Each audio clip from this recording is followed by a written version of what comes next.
All right, we're coming back to do the back side. I think we're probably just gonna do the top 4 examples. The last couple, you're only gonna see a few problems. Actually, I don't even know that we'll see anything that's that tough with those. We'll work through these first 4. All right, so if you guys recall, the steps from the front side said to get this x squared plus bx alone. So I need to move this 14 away.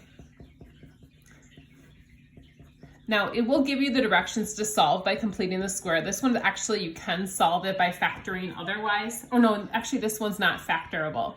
So I'll tell you to use completing the square when you need to. So again, I moved the 14 over. 0 and 14 is just 14. I left that little space because I'm gonna fill that in with my c value, my new c. So remember, you take the b value and divide it by 2 and square it. So it'll be -1 squared, which is 1. But when I add that in, I have to add it to both sides. Because if I only add it to the one side, it's not a balanced equation anymore. So I get x squared minus 2x plus 1, and this will equal 15 over there. So now this is ready to be factored. Now, if you're getting good at factoring this way, you can do it this way, or you can go right to the quantity squared. So I know it has to be x times x. I want to multiply to get 1, but add to get -2. And the square root of 1 is just 1. So I know it has to be 1 and 1. But in order to get the negative, they're both going to be negative. So I can just write this as x minus 1, the quantity squared. And that'll equal 15. Now I'm at this point, I'm ready to take the square root of each side. Now this time, the square root of 15 is not a nice number, so I'm going to leave it as a square root. I can't actually simplify. 15 is just 5 and 3. No perfect squares go into it. So it's positive and negative square root of 15. So I can't simplify that at all. So now I just need to move this 1 over. It's going to be 1 plus or minus the square root of 15. Now I can't put those together because the 15's in a square root and the 1 is not, so we just keep it separate like that, and that's it. You just leave your answer that way. It's a pretty ugly answer, but it's a valid solution. It's just a decimal. If you could figure out that's going to be a decimal.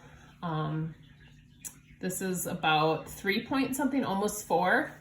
So it's like 1 plus 3 point something, so like 4-ish, and then 1 minus that. So there's a couple different answers that show up there. Now this next one, the x squared plus bx is already alone. So I'm just going to leave a little space. Now again, my new c comes from taking my b and dividing it by 2 and squaring it. So it's going to be -4 squared, which will be positive 16. So I'm adding 16 to each side.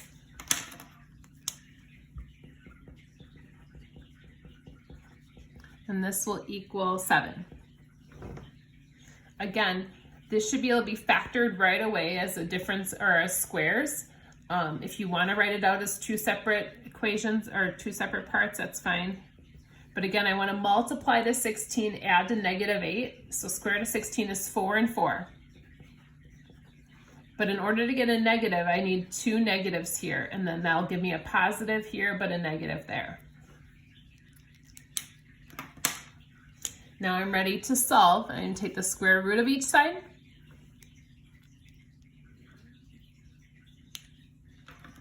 Now square root of 7 is not a nice number. It's not a perfect square, nor is it simplifiable. So you can't simplify. So I have plus or minus the square root of 7, and then I'm just going to move this 4 over. So we have 4 plus or minus the square root of 7, and you just leave it that way.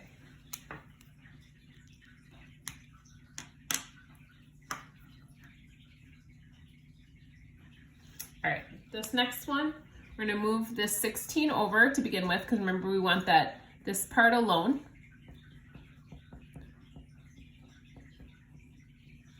So this is going to equal a -16, because I'd subtract the 16 over to the other side.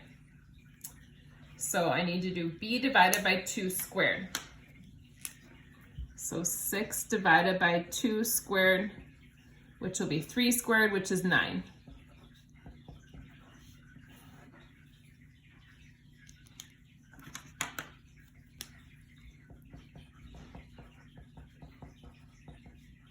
So this is negative 7 over here. Now I'm ready to factor. Now I want to multiply to get 9, add to get positive 6, so it's going to be a positive 3, positive 3. When I go to take the square root of each side, right, x plus 3 equals plus or minus the square root of negative 7. But remember, the square root of a negative, we can pull that I out. So I took the I out to make that no longer a negative. So this actually is an imaginary solution, which is possible. I guess imaginary is weird, but it's possible.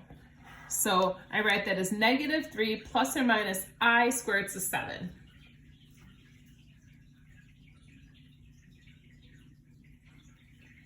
Now the last one here that we're going to do today is just this one. We're going to skip these last two. I didn't put many on there like this. I just wanted to talk to you about what happens if this is the case. So in this problem, notice we wanted x squared plus bx to be alone. Now I'm going to move this away so that it's getting closer to that point.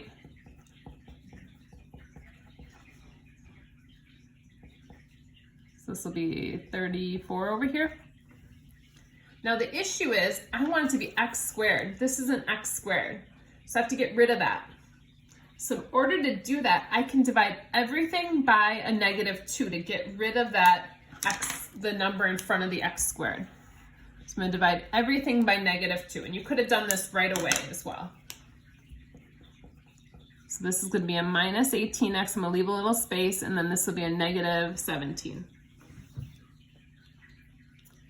So now it has that x squared plus bx. I don't want that number in the front. Again, you would have to do that down here with these, but like I said, I won't give you many problems like this. So my b value is a negative 18. To take that, divide by 2 and square it, which will be negative 9 squared, which is 81. That's what I have to add to each side.